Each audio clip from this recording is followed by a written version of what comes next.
वैसे तो डॉक्टर प्रवीण कालविट अपने आप में एक नए अंदाज के डॉक्टर हैं जो लोगों को किसी न किसी वजह से जागरूक करने का काम करते हैं और संदेश पहुंचाते हैं ताकि लोग डायबिटीज़ के लिए जागरूक हो जाएं।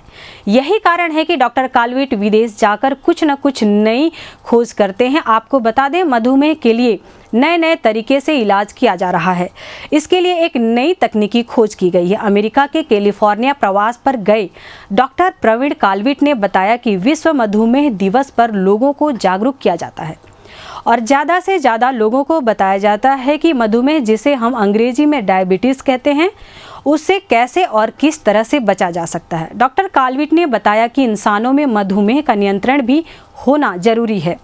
इसके लिए खान पान, रहन सहन भी खास ध्यान देना होता है, क्योंकि अधिकतर लोग डायबिटीज़ के मरीज़ हैं और सबको खाने में दिक्कत है।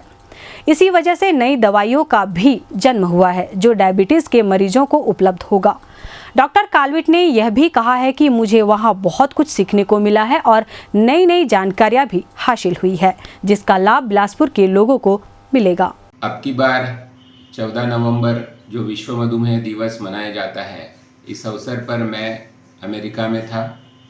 अमेरिका में कैलिफोर्निया स्टेट है और कैलिफोर्निया स्टेट में विश्व प्रसिद्ध स्टैनफोर्ड मेडिकल सेंटर है।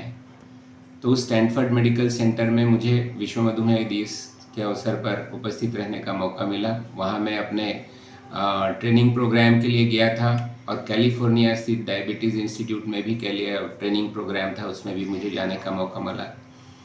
4 महीने के मेरे अमेरिका के स्टे में वास्तव में मैंने डायबिटीज़ के बारे में काफ़ी कुछ नई चीज़ें जानी हैं और मैं आज अपने बिलासपुर वासियों को ये बताना चाहूँगा।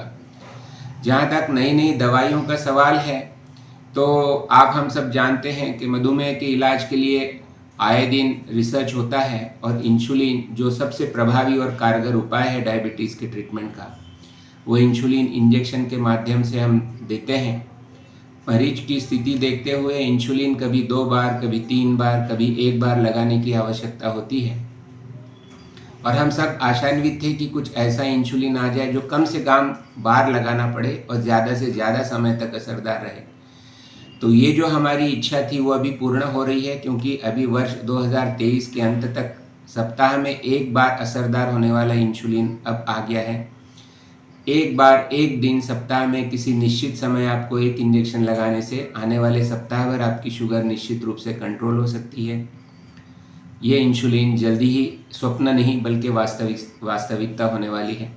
दूसरा महत्व का मुद्दा, जो इंसुलिन के इंजेक्शंस होते हैं उसके बदले में ओरली यानी मुंह से गोली के रूप में लेने वाला इंसुलिन भी विकसित हुआ है और वर्ष 2024 तक आप हम सभी जो शुगर के पेशेंट्स हैं उनको गोली रूपी इंसुलिन प्रदान करने में सफल रहेंगे। डायबिटीज़ वेट कंट्रोल प्रोग्राम के माध्यम से जो टाइप 2 डायबिटीज़ होता है उस पर भी प्रभावी नियंत्रण रूप से संभव है और डायबिटीज़ को हम रिवर्ट कर सकते हैं। कहने का तात्पर्य, आज अगर आप मधुमेह की स्थिति में आए हैं तो जीवनचर्या में परिवर्तन करके आप नॉर्मल व्यक्ति हो सकते हैं और काफ़ी लंबे समय तक बगैर किसी दवाई के सहारे भी आप जीवन व्यतीत कर सकते हैं, जिसको डायबिटीज़ रेमिशन और डायबिटीज़ रिवर्सल कहते हैं। तो इस तरह के भी आधुनिक प्रयोग अभी व्यापक स्तर पर विश्व भर में होने जा रहे हैं और उनको काफ़ी सफलता मिली है।